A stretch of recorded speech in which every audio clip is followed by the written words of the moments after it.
Hey, what's up? I'm Henry. And I'm Ash. And we're from the band Boston Manor. And these are some songs and albums that inspired us.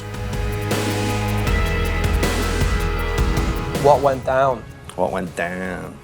I always thought that's a really cool name for a record.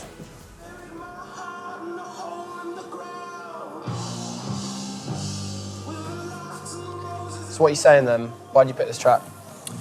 Well, this album in general, it's one of those things where I listen to it when I don't have anything else to listen to. It's that one album that I always come back to, and if I'm ever doing any night drive, ever, anywhere, I'm like, oh, what should I listen to? Oh, I'll just put on What Went Down by Foals. Let's talk about the bridge in this song. The nice long bridge. Because it is, like, when I think of Foals, I think of that bridge. It just builds. I think this whole song anyway, it's just building blocks bit by bit. And especially the bridge, it goes from like the most minuscule little moment and just keeps adding and adding and adding. And he starts with like very soft vocals and it just keeps getting more and more aggressive. And they've got that nice detuned riff like kind of slowly coming in and out throughout the whole song. A lot of everything that we're writing recently, and I guess just over the past few years, it's kind of, the riffs have come from this kind of realm. And What Went Down in particular, I think, shares a lot of similarities and crossover with our band. What an album. I'm gonna put on Digital Bath, actually.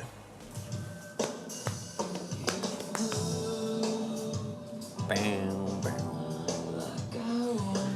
Yeah, This it's very sexy. This is one of, if not my favourite album of all time, and pretty much everyone in Boston Manor is obsessed with this album. This band is one of three of our main influences that we draw from all the time. This album is their unquestionably best album, seminal album.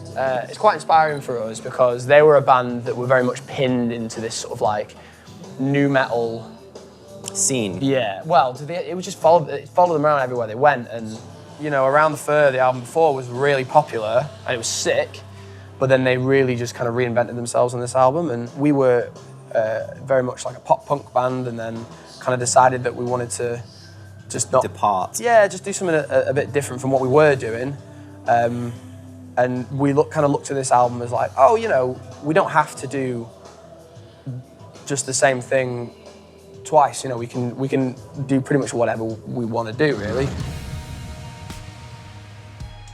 This is a big record for the entire band, I think. I think the cool thing about this record and why I like it, all the sounds used, particularly the drum sounds, the synth sounds, this came out in '89, I think, and it still sounds like an '80s record, but it's just like this had never been heard before at the time. I get a lot of like kind of the same vibe as like, I guess, Depeche Mode, Yeah. in a sense. Sure. Do you like the dark synths and stuff? A lot of the reason why we use a lot of synths in our music, and I think